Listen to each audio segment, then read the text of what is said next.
Sáng nay, Thống kê tỉnh Đồng Tháp tổ chức tập huấn nghiệp vụ điều tra thu thập thông tin, lập bản cân đối liên ngành và biên soạn hệ số chi phí trung gian năm 2026, gọi tắt là điều tra IO, cho giám sát viên và điều tra viên cơ sở. Lớp tập huấn diễn ra từ ngày 10 đến 14 tháng 8.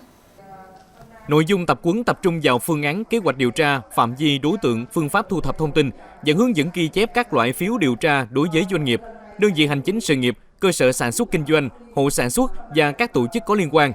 Các học viên cũng được hướng dẫn quy trình kê khai thông tin trên web form, hướng dẫn thực hiện điều tra trên thiết bị CAPI, đồng thời trao đổi, giải quyết các tình huống nghiệp vụ có thể phát sinh trong quá trình điều tra tại thực địa. Kết quả điều tra IO năm 2026 là cơ sở lập bản cân đối liên ngành quốc gia, biên soạn các hệ số tài khoản quốc gia và phục vụ phân tích, dự báo, hoạch định chính sách phát triển kinh tế xã hội giai đoạn